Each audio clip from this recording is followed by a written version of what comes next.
الحمد للہ نحمدہ ونصلی علی رسول کریم۔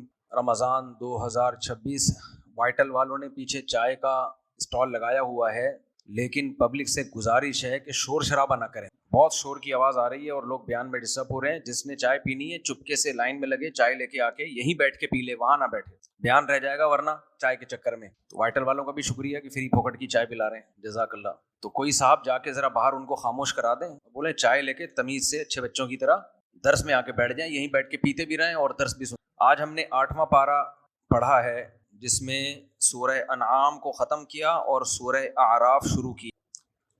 سورہ انعام میں توحید کا بہت زیادہ بیان کیا ہے۔ انعام عربی میں نعم چوپائے کو بولتے ہیں، جو 4 پاؤں والے جانور ہیں نا۔ مشرکین مکہ میں ایک بڑی مصیبت تھی، اپنی طرف سے انہوں نے کچھ جانوروں کو حرام کیا ہوا تھا، اور بتوں کے نام پہ بھی جانور چھوڑا کرتے تھے، یہ فلاں بت کے نام پہ، یہ فلاں بت کے نام پہ، ابھی سے کوئی ہاتھ نہیں لگا سکتا، کوئی کاٹ کے کھا نہیں سکتا۔ مقدس، یہ جو مقدس گائے کا تصور ہے نا، یہ بہت پرانا ہے۔ تو کہتے تھے یہ جانور ہم نے فلاں کے نام پہ چھوڑ دیا، اب یہ مقدس ہے، اب اس کو کوئی ہاتھ نہیں لگائے گا۔ اس صورت میں اللہ نے اس کا بہت بیان کیا اس بات کو کہ حلال و حرام کرنا کس کا کام ہے؟ اللہ کا کام۔ جس چیز کو اللہ حلال کر دے کوئی حرام نہیں کر سکتا، جس کو حرام کر دے کوئی حلال نہیں کر سکتا۔ اس لیے فرمایا کہ اے ایمان والو، اللہ نے جو چیزیں حلال کی ہیں اس کو استعمال کرو، وَلَا تَتَّبِعُوا خُطُوَاتِ الشَّيْطَانِ، اور شیطان کے راستوں پہ مت چلو۔ تو جو اللہ کی طرف سے حلال ہے نا، اس میں اللہ نے صاف لفظوں میں اجازت دے دی ہو۔ اب عربوں نے تو، جو مشرکین تھے، انہوں نے تو کچھ جانور حرام کیے ہوئے تھے، تو صرف یہ جانور کے بارے میں نہیں ہے، کوئی بھی چیز۔ نبی صلی اللہ علیہ وسلم نے قسم کھا کے اپنے اوپر شہد کو حرام کر لیا، تو اللہ نے فرمایا لِمَ تُحَرِّمُ مَا أَحَلَّ اللَّهُ لَكَ، اے نبی جس چیز کو اللہ نے حلال کیا آپ کیسے اپنے اوپر اس کو حرام کر رہے ہیں؟ تو یہ جو ہمارے ہاں اسمبلی میں قانون بن رہا ہے نا، 18 سال سے کم عمر لڑکی کا نکاح وغیرہ اور لڑکے کا نکاح، یہ اجازت نہیں ہے، یہ بھی انہی حکام میں سے ہے۔ یہ ایسا حکم ہے جس کو اللہ نے صاف لفظوں میں حلال کیا ہے۔ بہت شور کی آواز آ رہی ہے، ان کو چپ کرائیں۔ چائے کا شور سے کیا تعلق؟ بچے میرا خیال ہے شور کر رہے ہیں پیچھے۔ تو کیا ہو گیا، اتنی دیر سے کیوں آ رہی ہیں؟ دیکھو 2 قسمیں ہوتی ہیں حلال کی، کیونکہ آج یہ موضوع بہت زیادہ بیان ہوا ہے۔ ایک تو یہ ہوتا ہے کہ ہر چیز میں اصل اباحت ہے۔ اباحت کا مطلب جب تک کوئی پابندی نہیں لگے گی وہ جائز ہی رہے گی۔ یہ میں اس لیے کہہ رہا ہوں کہ کچھ لوگ اس قانون پہ یہ اعتراض کر رہے ہیں کہ بھئی 18 سال سے پہلے شادی حلال ہے نا، کوئی فرض تو نہیں ہے، تو ایک جائز کام پہ گورنمنٹ پابندی لگا سکتی ہے۔ بعض کام جائز ہوتے ہیں لیکن گورنمنٹ دیکھ رہی ہے اس کے سوسائٹی میں فسادات ہو رہے ہیں، تو جائز ہونے کے باوجود گورنمنٹ پابندی لگا سکتی ہے۔ اسمگلنگ بذات خود ایک جائز چیز ہے، لیکن جب ملک کی معیشت کا بٹا بیٹھ رہا ہو تو کیا ہے، پھر اس میں حکومت پابندی لگائے گی۔ آٹے کے ریٹ شریعت نے کوئی پابندی لگائی ہے اس میں، لیکن حکومت متعین کر دیتی ہے کہ اگر نہیں رکھو تو پھر تاجر لوگ ناجائز فائدہ اٹھاتے ہیں۔ تو ایسے ہی اگر گورنمنٹ نے پابندی لگا دی بھائی دوسری شادی نہیں کر سکتے یا 18 سال سے پہلے، کیونکہ اس کے سائیڈ ایفیکٹ بہت زیادہ ہیں، تو خوب سمجھ لو پھر اس آیت کا مطلب کیا ہوا کہ اللہ کے حلال کو حرام مت کرو۔ پھر مطلب کیا ہوا؟ یہ جو مثالیں دی جا رہی ہیں نا، بھائی ویڈیو نہیں بنائیں پلیز، یہ جو مثالیں دی جا رہی ہیں نا کہ آٹے کے ریٹ بھی تو حکومت متعین کر سکتی ہے، اسمگلنگ پر پابندی لگا دی وغیرہ وغیرہ۔ دیکھو حلال کی 2 قسمیں ہیں۔ ایک حلال وہ ہوتا ہے جو شریعت کے کہنے سے حلال نہیں ہوتا، ویسے ہی حلال ہے۔ ہر چیز میں اصل حلال ہے جب تک کہ شریعت اس کو حرام قرار نہ دے دے۔ لال بتی پہ رکنا بھی جائز ہے، چلنا بھی جائز ہے، روڈ پہ جب آپ چلیں جب رکیں۔ تو ایسے قوانین میں حکومت مینجمنٹ کے لیے قانون سازی کر سکتی ہے تاکہ لوگ ایک اصول اور ضابطے میں آ جائیں، یہاں جائز ہے۔ لیکن جہاں اللہ اس کے رسول نے واضح لفظوں میں کہہ دیا کہ یہ حلال ہے، واضح لفظوں میں کہہ دیا ہماری طرف سے اس کی اجازت ہے، وہاں قانون سازی کر کے پابندی نہیں لگائی جا سکتی، کیونکہ پھر اس کا مطلب ہوگا کہ اللہ پرمیشن دے رہا ہے صاف لفظوں میں، تو اس کو کہتے ہیں شرعی مباح ہے، یہ یعنی شرعن حلال ہے، یہ شرعی طور پر اس کی اباحت نازل ہوئی ہے آسمان سے۔ جیسے شہد اللہ نے حلال قرار دیا، اب گورنمنٹ اگر قانون بنا دے شہد حرام ہے تو بھی حرام نہیں ہوگا۔ تو جو اللہ اس کے رسول نے جس کو واضح لفظوں میں حلال قرار دے دیا ہو تو اس پہ قانون سازی نہیں ہو سکتی، وہ پھر شریعت پر زیادتی ہے۔ 2 شادیوں کی اجازت عدل کی شرط کے ساتھ اللہ رسول نے دی ہے۔ 18 سال سے کم عمر کی صرف اجازت نہیں دی بلکہ ترغیب دی جا رہی ہے، بالغ ہوتے ہی نکاح کرو اگر جوڑ کا رشتہ مل جائے۔ یہاں پابندی لگانے کی کسی قانون کو اجازت نہیں ہے۔ قانون پہ پابندی ہو بھی جائے تو اس قانون کی دھجیاں اڑا دی جائیں، پھر ثواب ملے گا قانون توڑنے کا۔ آپ کہہ سکتے ہیں ثواب کیوں ملے گا؟ ثواب اس لیے ملے گا کہ جب آپ قانون توڑیں گے تو اللہ کہے گا یہ مجھے حکومت سے زیادہ ویلیو دیتے، ٹھیک ہے نا، یہ کیا کرتے ہیں، یہ مجھے ویلیو زیادہ دیتے ہیں۔ اس کی مثال میں بار بار دیتا ہوں کہ باپ نے اپنے بیٹے سے کہا یہ رسگلہ کھا لے، میں تیرے لیے لے کر آیا ہوں، تو بیٹا کیا کہہ رہا ہے، بیٹے کا جو دوسرا دوست ہے نا جمشید، وہ کہہ رہا ہے مت کھا۔ اب بیٹے کا دل کر رہا ہے کھانے کا، لیکن وہ جمشید کے کہنے کی وجہ سے نہیں کھا رہا۔ باپ پوچھ رہا ہے بیٹا میں نے تمہیں اجازت دی ہے, کیا تمہارا دل نہیں چاہ رہا؟ نہیں ابا دل تو بہت چاہ رہا ہے. تو بیٹا میں کہہ رہا ہوں نا کھاؤ, میں تمہارے لیے لے کر آیا ہوں. اب بیٹا کہہ نہیں جمشید نے منع کیا ہے. اب ابا کو غصہ آئے گا کہ نہیں آئے گا کہ میری بات کو تم ویلیو نہیں دے رہے ہو؟ یا تو تمہارا اپنا دل نہیں چاہ رہا ہوتا, جیسے 18 سال سے پہلے کسی کا دل ہی نہیں چاہ رہا یا کوئی اچھا رشتہ نہیں مل رہا, ان کی مجبوری ہے نہ کریں بھائی, لیکن رشتہ بھی مل رہا ہے, مجبوری بھی نہیں ہے, فائدہ بھی نظر آ رہا ہے, گورنمنٹ نے منع کیا ہے. تو یہاں گورنمنٹ اور جمشید بالکل سیم ہے. تو یہاں آپ بولو گے نا کسی دوست کے کہنے پر رسگلہ نہیں کھاؤ گے, پھر ابا کو غصہ آئے گا, ابا رکھ کے چماٹ لگائے گا, بولے گا پھر آئندہ سے اپنا باپ اسی کو بنا لے. تو میں نے اجازت نہ دی ہوتی پھر جمشید منع کرتا تو مان لیتا, لیکن میں تیرے لیے لے کر آیا ہوں, رکھا تیرے سامنے اور کہہ رہا ہوں کھا لے, اور تو کہہ رہا ہے جمشید منع کر رہا ہے. یہاں آپ جمشید کا دل دکھا کے ابا کا دل رکھیں گے تو ابا کو خوشی ہوگی. ابا کہیں گے اس کا مطلب تو جمشید کو ابا نہیں سمجھتا, تو ابا کسے سمجھتا ہے؟ مجھے سمجھتا ہے. تو اس لیے خوب یاد رکھو, آپ کا اپنا دل نہیں کر رہا دوسری شادی کا, یا 18 سال سے کم عمر میں نکاح کا, یا پیسے ہی نہیں ہے, وہ جو کہتے تھے نا وسائل ہی نہیں ہے, یا آپ نہیں سنبھال پاتے, وہ آپ کا ہیڈیک ہے.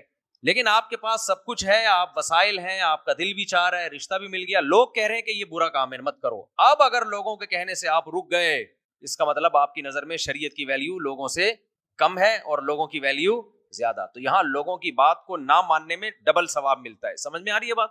بہت ثواب ملتا ہے. تبھی تو میں نے کی تھی, لوگ منع کر رہے تھے, نہیں منع کر رہے ہوتے پھر شاید میں نہیں کرتا. لوگ اتنا منع کرتے, میں نے کہا یار ٹینشن میں میں آ رہا ہوں تو ان کو کیا تکلیف ہے. خیر آگے چلتے ہیں ہم. تو یہ اللہ نے مضمون بیان کیا. اس کی آواز صحیح نہیں ہے بھائی. آگے اللہ تعالیٰ فرماتے ہیں وَلَا تَأْكُلُوا مِمَّا لَمْ يُذْكَرِ اسْمُ اللَّهِ عَلَيْهِ. حلال و حرام کی چیزوں میں ایک اور حکم بیان ہوا کہ جس جانور کو ذبح کرتے ہوئے اللہ کا نام نہ لیا گیا ہو اس جانور کو بھی مت کھاؤ. خود سے مر جائے وہ بھی مت کھاؤ, تم نے مارا ہو لیکن اللہ کا نام نہ لیا ہو تو بھی مت کھاؤ. ہاں حدیث میں یہ آتا ہے کہ اگر کوئی جانور ذبح کرتے ہوئے اللہ کا نام لینا بھول جائے تو وہ حلال ہے. وجہ اس کی ہے کہ بعض دفعہ جب ہم جانور لٹاتے ہیں تو وہ اتنی افراتفری کا عالم ہوتا ہے, نام لینا بھول جاتا ہے آدمی. تو اگر بھولے سے کسی سے بسم اللہ چھوٹ گئی تو جانور حلال ہے, جان کر چھوڑ دی تو حلال نہیں ہے. مشرکین اس پہ اعتراض کیا کرتے تھے کہ لو بھائی خود سے قدرت جانور کو مار دے وہ تو حرام ہے, اور ہم جانور قتل کریں تو وہ حلال ہے. یہ کیسا دین ہے بھائی؟ یعنی ایک بکری خود بخود مر گئی تو محمد صلی اللہ علیہ وسلم کہہ رہے ہیں وہ حرام ہو گئی, حالانکہ وہ کس نے ماری ہے؟ بول لو نا, میں نے نہیں ماری. کس نے ماری ہے؟ اللہ نے ماری ہے. اور کہہ رہے جب ہم خود کاٹ کے مارے تو وہ حلال ہے. تو اس کا اللہ نے جواب کیا دیا؟ فرمایا کہ وَإِنَّ الشَّيَاطِينَ لَيُوحُونَ إِلَىٰ أَوْلِيَائِهِمْ. شیطان کا کام ہوتا ہے اپنے دوستوں کو وحی کرتا رہتا ہے. شیطان کا کام ہوتا ہے اپنے دوستوں کو وحی کرتا رہتا ہے لِيُجَادِلُوكُمْ, تاکہ وہ تم سے بحث مباحثہ کریں. یعنی اللہ نے اس اشکال کا جواب نہیں دیا, اس لیے جواب نہیں دیا کہ یہ چیز اتنی واضح ہے کہ یہ شیطانی وسوسے کے علاوہ یہ کچھ بھی نہیں ہے. بھائی جس کو تم مار رہے ہو اس کو بھی تو اللہ ہی مار رہا ہے, جو خود سے مر رہی ہے وہ بھی اللہ ہے.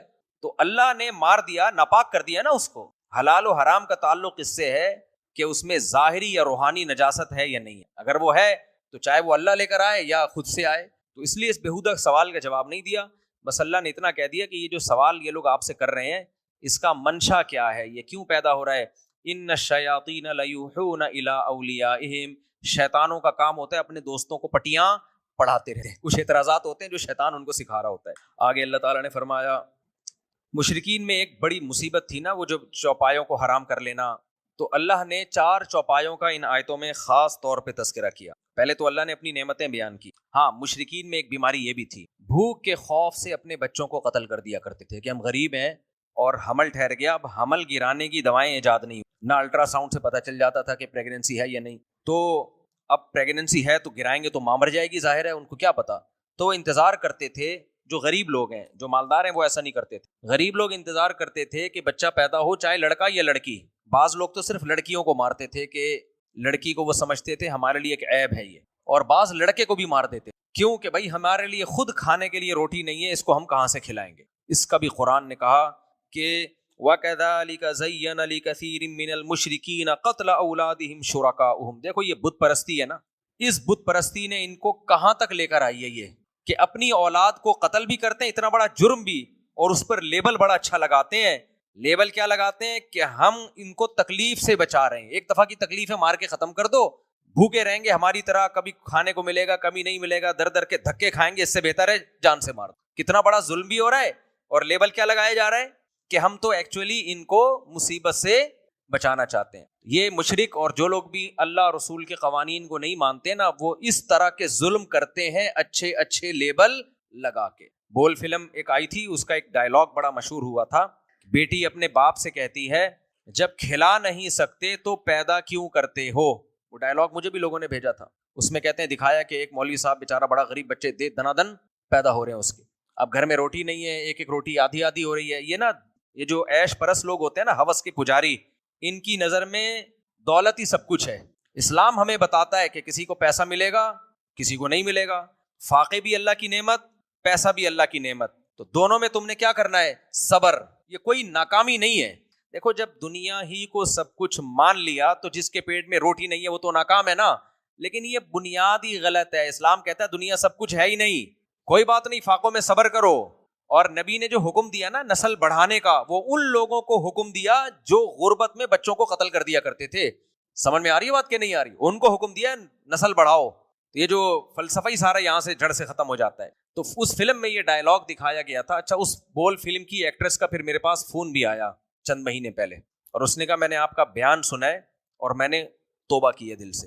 وہ جو میں نے ڈائلاگ کہا تھا نا مووی میں نے توبہ کی ہے اس میں. اللہ کا شکر ہے میرا بیان اس تک پہنچا, اس نے توبہ کی اور مجھے فون کر کے بتایا بھی اس نے, جو اس فلم میں ایکٹریسز تھی.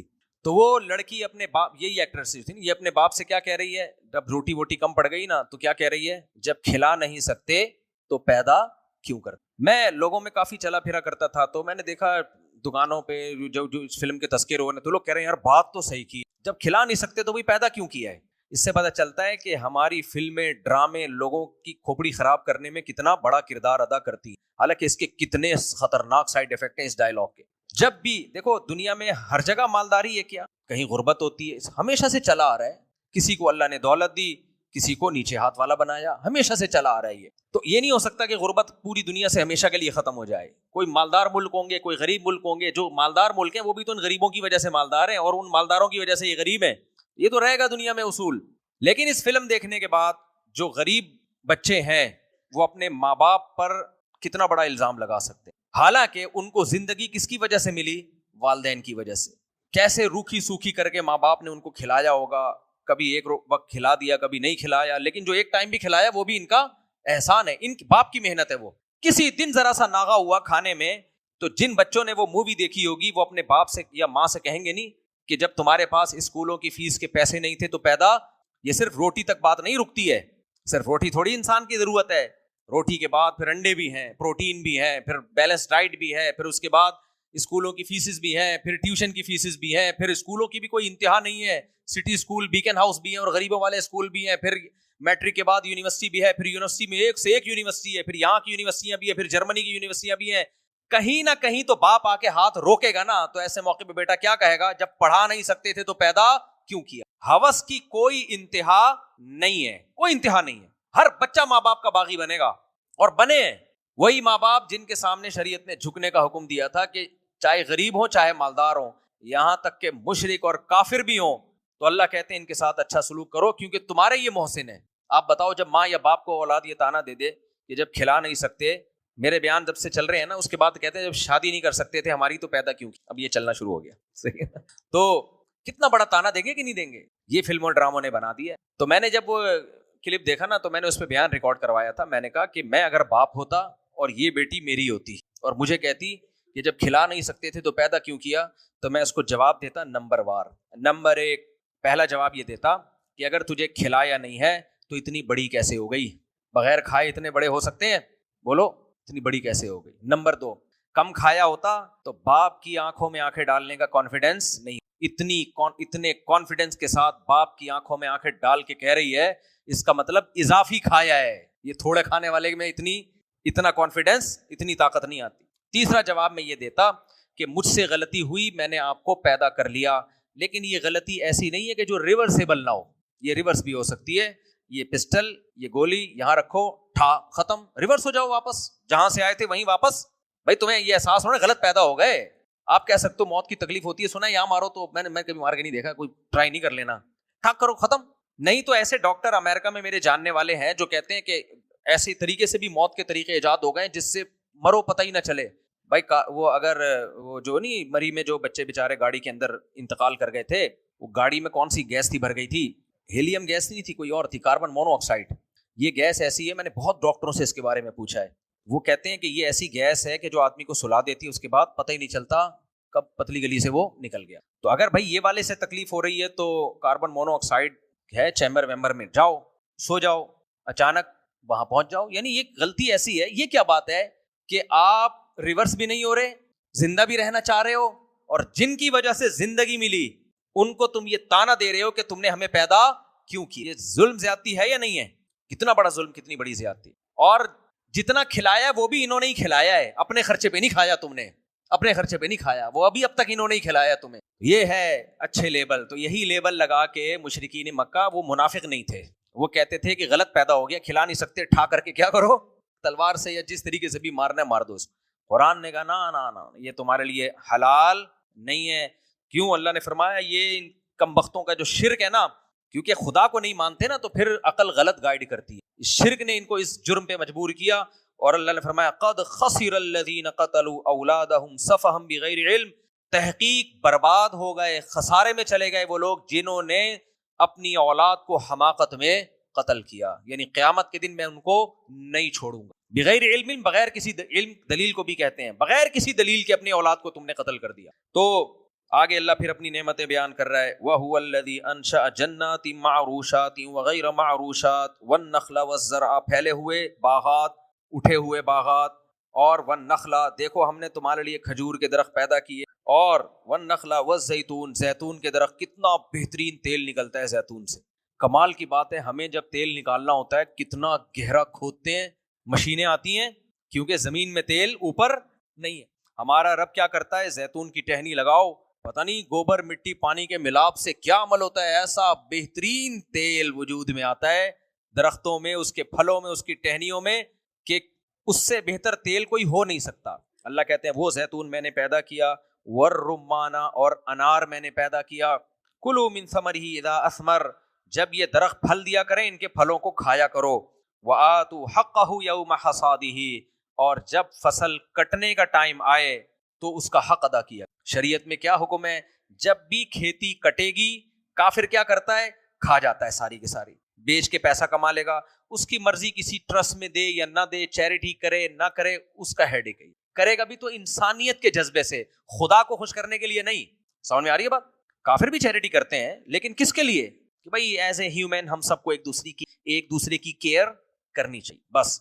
مسلمان کیا کرتا ہے، جب فصل کٹے گی تو اگر بارش کے پانی سے سیراب ہوئی ہے تو اس میں محنت کم ہے تو اس میں عشر نکلے گا 10واں حصہ، اور اگر خود پانی سے سیراب کی ہے تو اس میں محنت زیادہ ہے تو اس میں 20واں حصہ.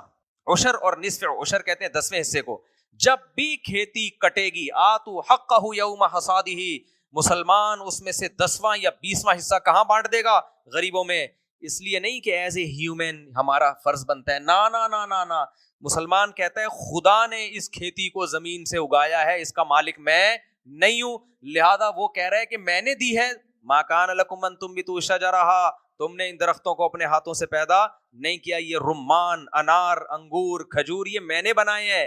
تو مسلمان کہتا ہے جس نے بنائے ہوئے تو سارے اسی کے، لیکن وہ کہہ رہا ہے 10واں دے دو، تو چلو ہم اس کے لیے کتنا دے دیں گے، 10واں دے دیں. تو مسلمان کے چیریٹی کرنے میں اور کافر کے چیریٹی کرنے میں کیا ہے فرق.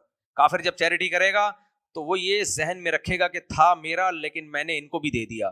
مسلمان جب چیریٹی کرے گا تو وہ یہ سوچے گا میرا تھا ہی نہیں، 10 کے 10 حصے اللہ کے تھے، اس کا احسان ہے 9 مجھے رکھنے کی اس نے اجازت دی. اور کسی پہ احسان تو جتلا ہی نہیں سکے گا، اس لیے کہ بھائی یہ تو سارا اللہ کا تھا تو اس نے کہا ہے کہ اس میں سے ایک حصہ کیا کرو، میرا حصہ مجھے دے دو. اور کمال کی بات ہے کہ اللہ یہ مانتا ہی نہیں ہے کہ تم غریبوں کو دے رہے ہو.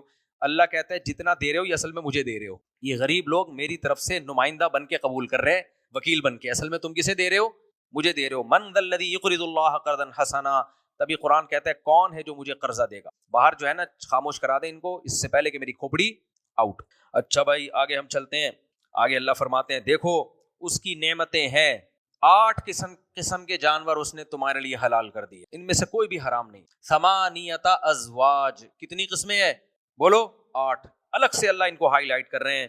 فرمایا من الضأن اثنین، دمبا اور بھیڑ میں سے 2، یعنی نر اور مادہ کو اللہ الگ الگ بیان کر رہے ہیں. دمبے اور بھیڑ میں سے کتنے، 2. چکی والا دمبا بھی آ گیا اس میں، بغیر چکی والا بھی آ گیا، یہ بھی حلال. ومن المعز اثنین، بکرا بکری، یعنی بکریوں میں نر بھی اور مادہ بھی، یہ بھی کیا کر دیے بولو نا، حلال کر دیے اللہ نے. اور قل اذکرین حرم ام الانثیین، بتاؤ اللہ نے اس میں سے مذکر کو حرام کیا یا مؤنث کو حرام کیا؟ سب حلال ہے۔ آگے اللہ فرماتے ہیں وَمِنَ الْإِبِلِ اثْنَيْنِ وَمِنَ الْبَقَرِ اثْنَيْنِ، اونٹ میں سے نر اونٹ بھی حلال، مادہ اونٹ بھی حلال، اور گائے میں نر گائے بھی حلال اور مادہ بھی، جس کو بیل کہا جاتا ہے، یہ سب ہمارے لیے اللہ نے کیا کر دیے؟ حلال کر دیے، اس لیے کھا لیا کرو اپنے خرچے پہ۔ ڈاکٹروں نے ہمیں چکن پہ لگا دیا، اور انڈیا کے ڈاکٹروں نے تو سبزیوں پہ لگا دیا، سبزیاں کھاؤ، سبزی کھاؤ بھائی، اللہ نے سبزیوں کا بھی ذکر کیا، انار انگور کا، وہ بھی کھا لیا، لیکن یہ سب چیزیں اپنے خرچے پہ ہوں۔ تو آگے اللہ تعالیٰ فرماتے ہیں قُلْ لَا أَجِدُ فِي مَا أُوحِيَ إِلَيَّ مُحَرَّمًا عَلَىٰ طَاعِمٍ يَطْعَمُهُ، اے نبی آپ ان سے کہہ دیجئے کہ جو وحی مجھ پہ کی گئی ہے نا، اس میں تو میں بس ان چیزوں کو حرام پاتا ہوں جو یہ آگے آ رہی ہیں۔ یہاں سے غامدی صاحب نے استدلال کیا کہ بس اسلام میں یہی چیزیں حرام ہیں، میں بتاؤں گا وہ استدلال کیسے غلط ہے۔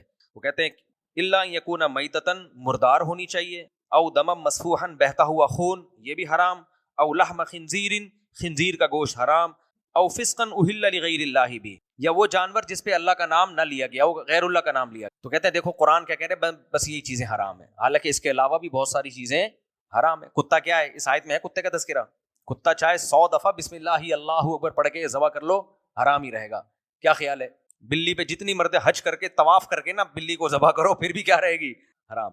اصل میں اس آیت کا شان نزول ہے، مشرکین کتے بلی کو تو حرام سمجھتے ہی تھے پہلے سے، وہ کہتے تھے کہ اس کے علاوہ بھی کچھ چیزیں حرام ہیں۔ تو اللہ کہتے ہیں جن چیزوں کو تم نے حرام کیا ہوا ہے نا، جن چیزوں کو، ان میں یہ والی تو حرام ہے، باقی نہیں ہے۔ اس کا مطلب یہ نہیں کہ باقی ساری دنیا کی ساری چیزیں حلال ہو گئی ہیں، یہ مطلب نہیں ہے اس آیت کا، کسی نے بھی اس کا یہ مطلب بیان نہیں کیا جو غامدی صاحب بیان کرتے ہیں۔ تو آگے اللہ تعالیٰ فرماتے ہیں قُلْ تَعَالَوْا أَتْلُ مَا حَرَّمَ رَبُّكُمْ عَلَيْكُمْ۔ دیکھو انسان میں نا، یہ بہت اہم آیت ہے، ادھر توجہ رکھیں، انسان میں نا گاڈ کو، خدا کو راضی رکھنے کا جذبہ ہمیشہ سے رہا، یہ انسان کی فطرت ہے، یہ انسان کی نیچر ہے، لیکن اس کو راضی کیسے کیا جائے گا؟ اس کے طریقے مذہبی رہنما ہر دور میں اپنی طرف سے لوگوں کو بیوقوف بناتے رہے، لوگوں کو کھیلتے رہے ان کی جذبات سے۔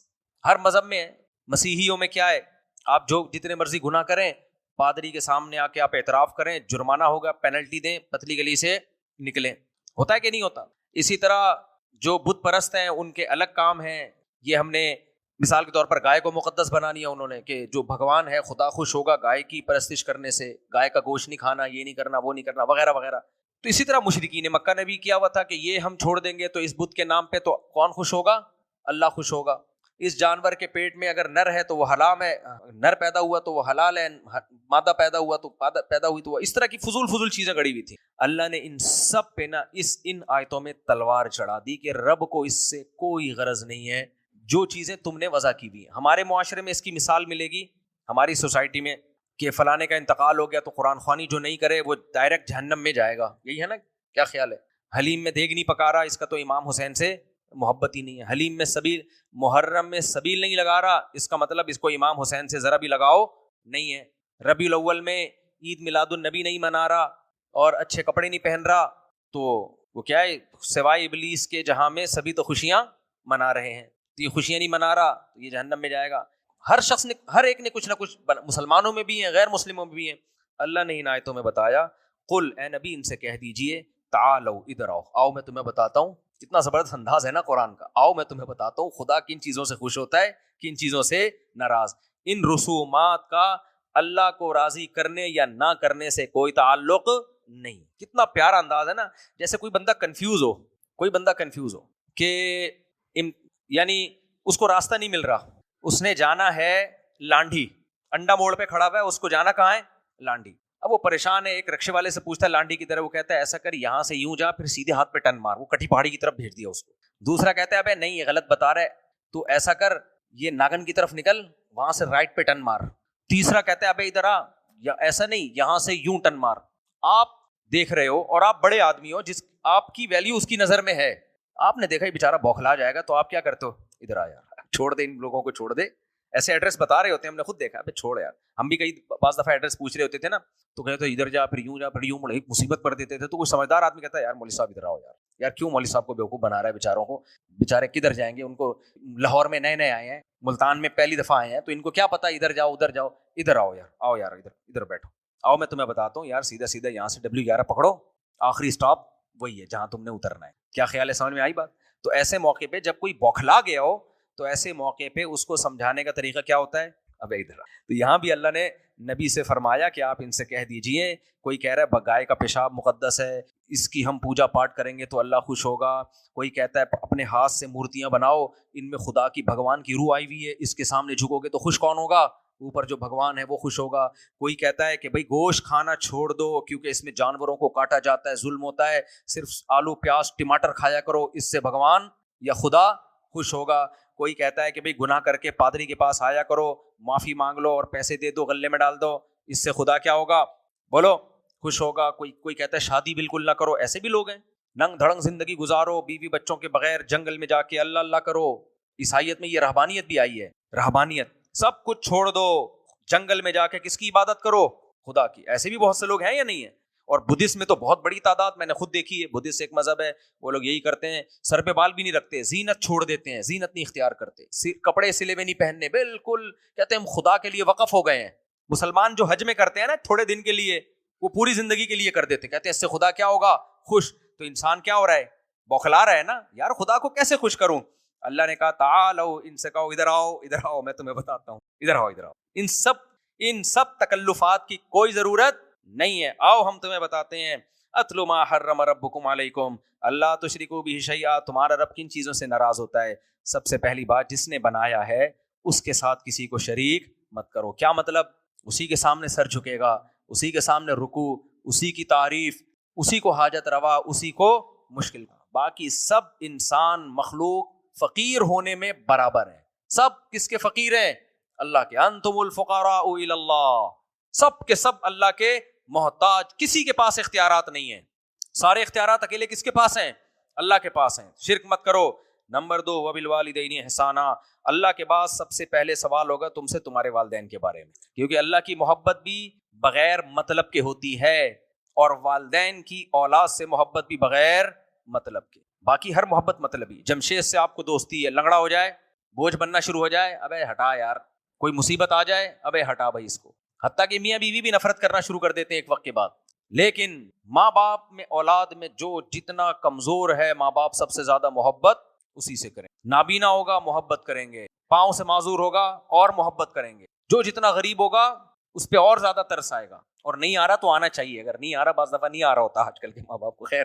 تو اس لیے اللہ نے فرمایا تمہارا سلوک تمہارے والدین کے ساتھ کیسا ہے؟ اگر اچھا نہیں ہے، ان کو خوش نہیں رکھا ہوا، تو خدا تم سے کبھی بھی خوش نہیں ہو سکتا۔ آگے فرمایا وَلَا تَقْتُلُوا أَوْلَادَكُم مِّنْ إِمْلَاقٍ، غربت کے خوف سے اپنی اولادوں کو قتل مت کرو۔ مشرکین یہ کام کر رہے تھے نا، ان کو ایک طرف پتہ نہیں کیا کیا تکلفات کر رہے ہو، یہ جانور چھوڑ دیا بت کے نام پہ، بھائی اس سے اللہ خوش نہیں ہوگا، کم بختو، تم جو ظلم کر رہے ہو، بچہ پیدا ہو کے قتل کر دیتے ہو، یہ کام مت کرو، اس سے خدا خوش نہیں ہو سکتا۔ علامہ ابن کثیر نے لکھا ہے کہ اگر غربت کے خوف سے حمل کو ضائع کر دیا جائے نا تو بھی اسی وعید میں داخل ہے۔ سمجھ میں آ رہی ہے بات؟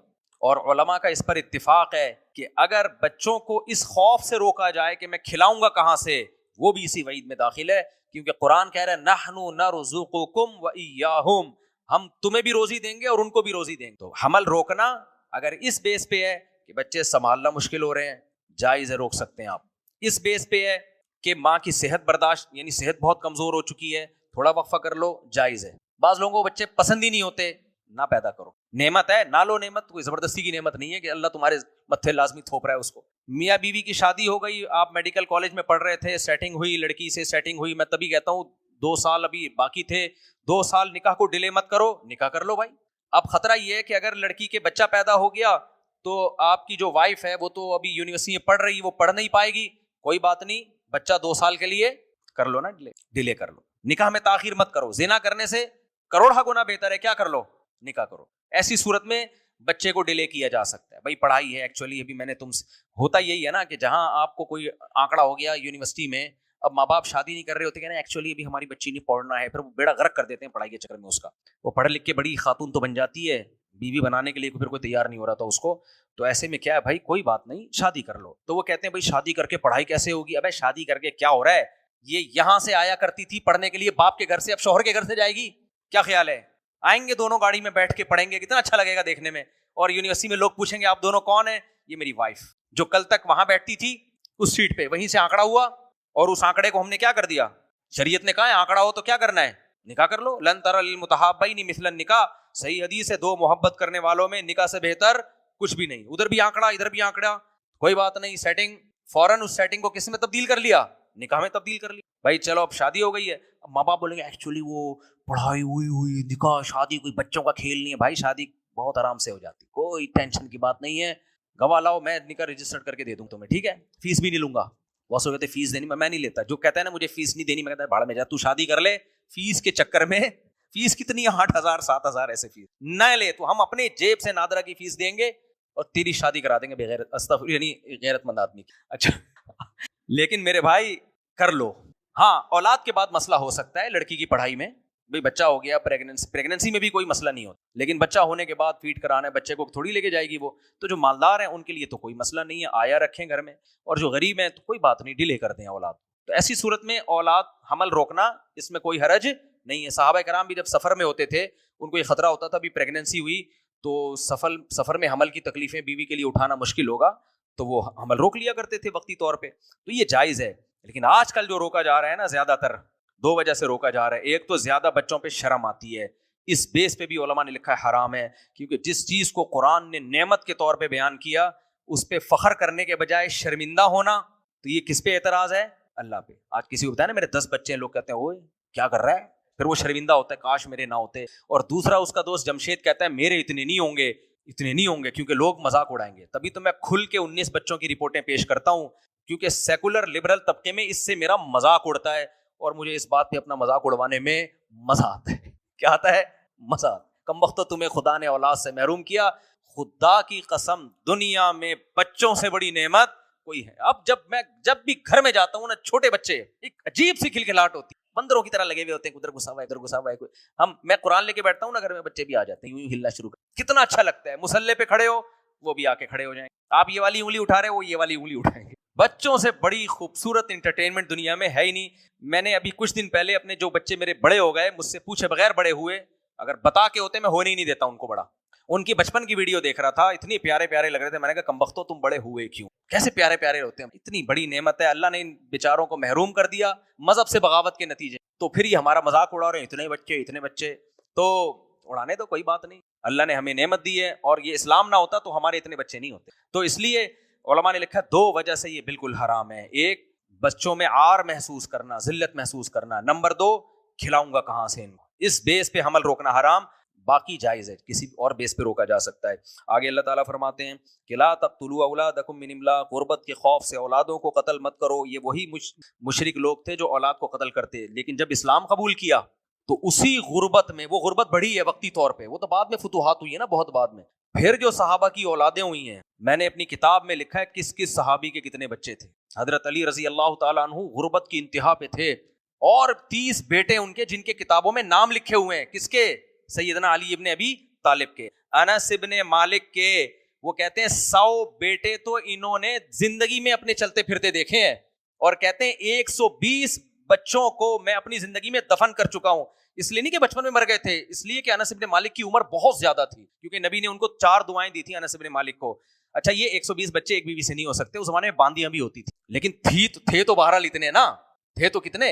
انس ابن مالک نے نبی صلی اللہ علیہ وسلم کی خدمت کی تھی, تو نبی نے ان کو 4 دعائیں دی. اے اللہ اس کے مال میں برکت دے, اے اللہ اس کی اولاد میں برکت دے, اے اللہ اس کی عمر میں برکت دے, بخاری کی حدیث ہے, اے اللہ آخرت میں اس کی مغفرت کر دے. انس ابن مالک 100 سال سے زیادہ عمر یہ حدیث لوگوں کو بصرہ میں سنا رہے ہیں. کہتے ہیں 3 دعائیں میں نے نبی کی اپنی آنکھوں سے دیکھ لی, اور یہ وہ دعائیں تھیں جو نبی کے خدمت کے بدلے میں ملی ہیں. اس سے پتہ چلتا ہے بزرگوں کی خدمت کر کے دعاؤں لینے میں اور فری پھوکٹ کی دعاؤں میں تھوڑا سا کیا ہوتا ہے, بولو.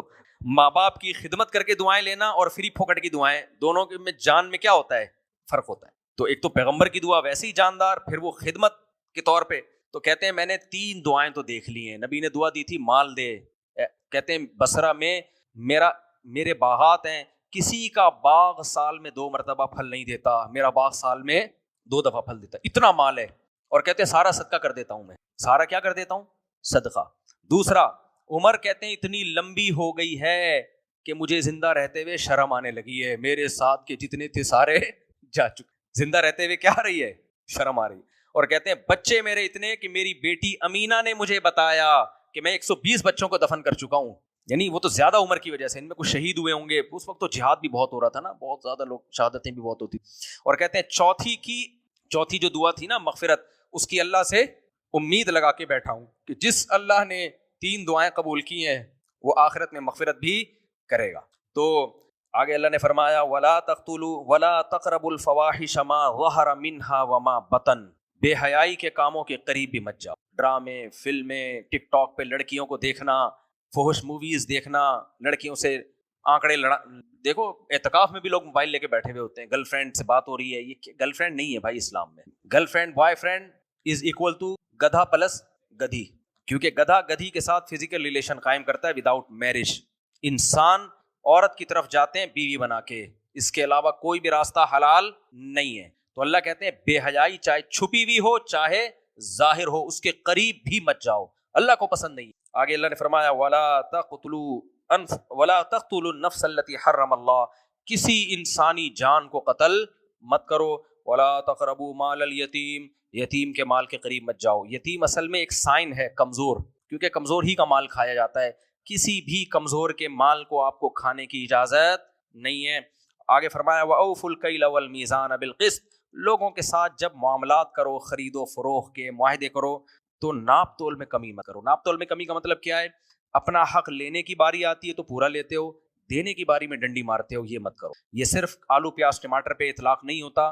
آپ کہیں جاب کر رہے ہیں، تنخواہ پوری لے رہے ہیں، جاب میں ڈیوٹی پوری نہیں کر رہے، اس پہ بھی ہے. اسکول کا ٹیچر ہے، بچوں کو ذمہ داری سے پڑھاتا نہیں ہے اور جو اسکول سے فیس ہے وہ پوری لے رہا ہے، یہ آیت اس پہ بھی بولو نا فٹ بیٹھتی ہے. ہر طرح سے عورت شوہر کے حقوق ادا نہیں کر رہی ہے، نان نفقہ اس سے پورا لے رہی. مرد بیوی سے ساری سہولتیں اٹھا رہا ہے، اس کے بیسک حقوق ادا نہیں کر رہا. تو کوئی بھی وہ شخص جو دوسرے سے حق پورا لے رہا ہو اور اس کو جب دینے کی باری آئے تو اس میں ڈنڈی مارے، ان آیتوں میں اللہ نے اس کام کو حرام قرار دیا. اور آگے اللہ نے فرمایا وَإِذَا قُلْتُمْ فَعْدِلُوا. جب بات کرو عدل کی، فیصلہ کرو عدل. وَلَوْ كَانَ ذَا قُرْبَىٰ. تمہارے رشتہ داروں کے خلاف ہی کیوں نہ جا رہا ہو. یہ بڑا مسئلہ ہے آج، جب کسی کو ثالث بنا دیا جائے وہ کس کو فیور کر رہا ہوتا ہے؟ اپنے چاچے مامے کو، اپنے دوست کو. نہ جب بات کرو، اس میں سیاسی لیڈر بھی آتے ہیں. ہمارے جتنے سیاسی لیڈر ہیں ان کو ماننے والے، ایک غلطی اپوزیشن والے لیڈر سے ہو اس کو کہیں گے غلط، وہی غلطی آپ کا لیڈر کرے گا کہیں گے ایکچولی اس میں کیا ہے مصلحت. یہ تو ہم دیکھ رہے ہیں بھائی کی کیا بات ہے، وہی غلطی اس نے کی تھی تو اس کو تو تم نے کہا 2 نمبر ہے، وہی تمہارا لیڈر کر رہا ہے، مصلحت ہے تو ہو سکتا ہے وہاں مسئلہ. تو اپنے لیڈر کی بات آئے گی اس کی ہر غلط کو صحیح، دوسرے کی بات آئے گی اس کے ہر صحیح کو بولو غلط. تو یہ ہر جگہ چل رہا ہے مارکیٹ. آپ کسی قوم سے ہیں، آپ کی قوم میں کوئی برائی بیان کرے، نہیں یہ برائی نہیں ہے، دوسرے کی قوم کی برائی بیان کرے، دیکھا ہم تو پہلے ہی کہتے تھے یہ ایسے لوگ ہیں، تو آپ میں بھی تو ہے. جہاں بھی آپ کسی کو فیور دے رہے ہیں ناجائز، وہ تمام فیور اس آیت میں اللہ نے کیا کر دی ہے؟ حرام. آگے چلتے ہیں، اللہ تعالیٰ فرماتے ہیں وَبِعَهْدِ اللَّهِ أَوْفُوا. اللہ سے جو تم نے معاہدہ کیا ہے اس کو بھی پورا کرو، اور یہ میرا سیدھا راستہ ہے شریعت کا، اس پہ چلو، اس کے علاوہ راستوں پہ مت چلو. یہ سورہ بنی اسرائیل میں اللہ نے زیادہ ڈیٹیل میں بیان کیا ہے، وہاں میں انشاءاللہ ان آیتوں پہ بیان کروں گا. آگے ایک بڑی دلچسپ آیت ہے، آگے اللہ تعالیٰ فرماتے ہیں کہ دیکھو وَهَذَا كِتَابٌ أَنزَلْنَاهُ مُبَارَكٌ. یہ کتاب ہے جسے ہم نے نازل کیا. اور اس سے پہلے آیتیں کہ ہم نے موسیٰ علیہ السلام کو تورات دی جس نے بنی اسرائیل کے لیے ہر چیز کو کھول کھول کے بیان کر. اب تمہیں بھی ہم ایک کتاب دے رہے ہیں جس کو کیا کہا جاتا ہے؟ قرآن. آگے فرمایا فَاتَّبِعُوهُ. اس کو فالو کرو. أَن تَقُولُوا إِنَّمَا أُنزِلَ الْكِتَابُ عَلَىٰ طَائِفَتَيْنِ مِن قَبْلِنَا. اگر میں تمہیں یہ قرآن نہ دیتا تم کہتے اے اللہ مسیحیوں کو بھی بائبل انجیل ملی، بنی اسرائیل کو تورات ملی، ہمیں تو کوئی کتاب تو نے آسمان سے نازل کر کے دی نہیں ہے، ہمارے پاس تو بس فزکس، کیمسٹری اور میتھ کی کتابیں ہیں، پیسہ کمانے کے طریقوں کی کتابیں ہیں، میڈیکل سائنس کی کتابیں، ہم تو بس ان پر عمل کریں گے.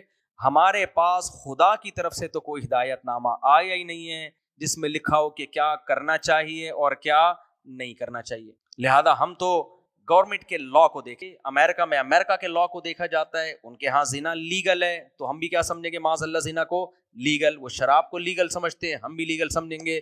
وہ سود کو لیگل سمجھتے ہیں، ہم بھی لیگل سمجھیں گے. وہ بوڑھے ماں باپ کو اولڈ ہاؤس میں جمع سب کرانے کو لیگل سمجھتے ہیں، ہم بھی کیا سمجھیں گے؟ لیگل. تو اللہ کہتے ہیں کہ میں نے نازل اس لیے کی ہے کہ تم یہ نہ کہتے کہ اے اللہ تو نے پچھلی امتوں پہ کتابیں نازل کی، ہمیں تو کچھ ملا ہی نہیں. وَكُنَّا عَن دِرَاسَتِهِمْ لَغَافِلِينَ. وہ کتابیں تو ہمیں سمجھ میں ہی نہیں آ رہی ان میں کیا لکھا ہوا ہے. اس لیے اللہ تعالیٰ فرماتے ہیں کہ فقد جاءکم بینۃ، ہاں او تقولوا لو ان انزل علینا الکتاب، تم یہ بھی کہتے اگر میں قرآن نازل نہ کرتا نا، تم کہتے دیکھو یار مسیحیوں کو انجیل ملی، یہودیوں کو تورات ملی، اور وہ لوگ عمل نہیں کر کے دیے، ہمیں اللہ اگر آسمان سے کوئی کتاب دیتا نا، ہمیں تو ان مولویوں نے اتنے فرقوں میں جکڑ دیا، کوئی کہتا ہے نیلی پگڑی، کوئی ہری پگڑی، کوئی ٹانگیں چوڑی، کوئی ٹانگیں پتلی، کوئی زور سے ہم، خدا اگر آسمان سے کوئی کتاب خود نازل کر دیتا، آنکھ بند کر کے ہم اس کو فالو کر، تو اللہ کہتے ہیں فقد جاءکم بینہ، آ گئی ہے تمہارے پاس کتاب، ٹھیک ہے، وہ دیوبندی کیا کہہ رہا ہے، بریلوی کیا کہہ رہا ہے، اہل حدیث کیا کہہ رہا ہے، فلانا کیا کہہ رہا ہے، یہ تو غلط نہیں کہے گی نا، اس کی تو آیتیں صاف صاف ہیں، ان میں کون سی غلط بات ہے کہ شرک مت کرو، یتیم کا مال مت کھاؤ، نماز قائم کرو، رمضان کے روزے رکھو، اس میں کسی مولانا کا اختلاف ہے؟ زنا مت کرو، لا تقربوا الزنا، زنا کے قریب بھی مت جاؤ، کسی بے حیائی کے کام کے قریب بھی مت جاؤ، اس میں کوئی اختلاف کر سکتا ہے؟ اگر کوئی مولوی اس سے اختلاف کرے، لوگ اس کو ویسے ہی سوسائٹی سے نکال دیں گے، ابے تو قرآن میں کیسے تو اختلاف کر رہا ہے؟ تو اس لیے اللہ فرماتے ہیں اب تمہارے لیے حجت تمام ہو چکی ہے، اور یہ تمہیں ڈرانے کے لیے نہیں ہے، ہدن، اس میں ہدایت بھی ہے، ورحمہ، اور رحمت بھی ہے، تمہارے اس کو فالو کرو گے تم پر رحمت ہوگی۔ تو فمن اظلم ممن کذب بآیات اللہ، فرمایا میں نے تو نازل کر دی، اس سے بڑا ظالم کون ہوگا جو میری نازل کردہ کتاب ہی کا منکر ہو جائے۔ ایک جگہ قرآن نے بڑی زبردست بات کی، فأتوا بکتاب اہدی منہم، فأتوا بکتاب من عند اللہ اہدی منہم، کہ اگر یہ اللہ کا کلام نہیں ہے تو پھر کون سا کلام ہے؟ یعنی پھر اور کوئی کتاب لے کر آؤ نا۔ پھر تو سیدھا مطلب یہ ہوا کہ خدا نے اپنے بندوں کی ہدایت کے لیے کچھ نازل کیا ہی نہیں ہے، ان کو لاوارث چھوڑ دیا ہے۔ یہ کس پر الزام ہوگا؟ اللہ پہ، ایسے ہی چھوڑ دیا۔ آپ اپنے بچے کو امریکہ بھیج رہے ہو جہاز میں بٹھا کے، اس کو بتا نہیں رہے کہاں اترنا ہے، ایئرپورٹ پہ کون لینے آئے گا، کون سی یونیورسٹی میں تم نے پڑھنا ہے، کون سی کتابیں، کون سا سبجیکٹ، کس یونیورسٹی کی میں نے فیسز دی ہیں، وہاں جا کے وہ پاگلوں کی طرح کیا کر رہا ہے، باولوں کی طرح گھوم رہا ہے کہ مجھے کس سلسلے میں یہاں بھیجا گیا ہے۔ تو یہ الزام کس پر ہوگا؟ ابا پر، یار تو نے بیٹے کو امریکہ بھیج دیا۔ جانور کو تو اللہ نے پیدا کیا نا، اس کو تو اس کی نیچر پہ ڈال دیا ہے، اس کو ضرورت ہی نہیں ہدایت کی۔ مسئلہ کس کے ساتھ ہے؟ انسان کے ساتھ۔ اس کو ہدایت نہیں ملے، تبھی تو دنیا میں اتنے مذاہب ہیں، کیونکہ ہدایت نہیں ہے تو ہر شخص نے اپنی دماغ سے ایک مذہب گڑا ہوا ہے۔ تو اس لیے اللہ نے فرمایا کہ اگر یہ نہیں ہے تو پھر کون سی کتاب ہے؟ لاؤ کوئی دوسری، پھر کمپیئر کر لیں گے اس کا قرآن کے ساتھ۔ کوئی ہے مارکیٹ میں جو آسمانی کتابیں جو یا مذہبی کتابیں ہیں، وہ تو ہے ہی نہیں کہ ان کو خدا کی طرف منسوب کیا جائے۔ آپ وہ کتابیں پڑھ کے دیکھو، ایک لفظ سمجھ میں نہیں آتا۔ تو اس لیے اللہ فرماتے ہیں لاؤ پھر کوئی کتاب۔ آگے اللہ نے بس ایک دھمکی دی ہے، بس یہ میں وہ آیت پڑھ کے درس کو ختم کرتا ہوں۔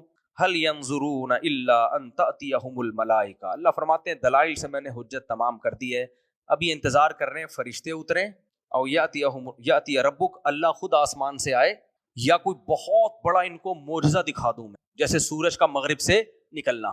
اب یہی رہ گیا ہے، صحیح ہے نا؟ اسلام کے اللہ تعالیٰ بھی دیکھو کس طریقے سے سمجھاتے ہیں، اس سے زیادہ سمجھانے کا کوئی طریقہ ہو سکتا ہے؟ اللہ کہتے ہیں اب یہی رہ گیا ہے، یا تو فرشتے اتریں، یا اللہ خود آئے، یا کوئی بڑی نشانی آ جائے۔ اور وہ بڑی نشانی کیا ہے؟ حدیث میں آتا ہے قرب قیامت میں سورج کہاں سے نکلے گا ایک دن کے لیے؟ مغرب سے۔ یہ ایک ایسی چیز ہوگی جس کا ابھی تو ہم کہتے ہیں نا لوگ، میں نے جیسے شہیدوں کے خون کی، خدا کی قسم میں نے خوشبو سونگھی ہے، قرآن میرے ہاتھ میں، بندہ شہید ہوا اور اس کے خون میں خوشبو، لیکن سائنٹیفکلی یہ ممکن ہے نہیں، اور ایک شہید کی نہیں، یہ سائنٹیفکلی ممکن نہیں ہے۔ لیکن آپ کہہ سکتے ہو مفتی صاحب کہہ رہے، ہو سکتا ہے مفتی صاحب کو وہم ہو گیا ہو سکتا ہے مفتی صاحب پھینک رہے ہو سکتا ہے مفتی صاحب کا دماغ خراب ہو گیا ہو سکتا ہے مفتی صاحب کی ناک میں پہلے سے کسی نے خوشبو لگا دی ہو، اور سونگتے ہوئے ان کو کہاں سے آ رہی ہے؟ وہاں سے آ رہی ہے۔ 20 تعویلات ہو سکتی ہیں، لیکن کچھ معجزے ایسے ہوں گے کہ جس میں کوئی تعویل ممکن نہیں، پوری دنیا دیکھے گی۔ جیسے چاند کے 2 ٹکڑے ہونا، مشرکین مکہ میں بڑی تعداد نے دیکھا، تبھی انہوں نے اس ٹکڑے ہونے کا انکار نہیں کیا، انہوں نے یہ کہا یہ جادو ہے، ٹکڑے کا انکار نہیں کیا۔ تو جادو بھی چند لوگوں پہ ہوتا ہے نا، سب کو تھوڑی ہوتا ہے۔ تو حدیث میں آتا ہے قرب قیامت میں لوگ ایک رات کو سوئیں گے اور اتنی لمبی رات ہو جائے گی کہ جانور بیزار ہو جائیں گے اپنے گھونسلوں سے، پرندے نکل آئیں گے، اور جیسے نہیں افراتفری کے وقت ایک مصیبت کھڑی ہو جاتی ہے، 3 دن 3 رات کے برابر رات لمبی ہوگی، تقریباً 72 گھنٹے، اور اس کے بعد سورج کہاں سے نکلے گا؟ مغرب سے۔ اب چونکہ یہ نشانیاں حدیث میں بیان ہوئی ہیں، تو یہ نشانی دیکھنے کے، یعنی زمین الٹی گھومے گی، اور سورج آنے کے بعد نا، جب جو زوال کے وقت نہیں جہاں تک پہنچتا، اس ہائٹ پہ جانے کے بعد دوبارہ کہاں غروب ہو جائے گا؟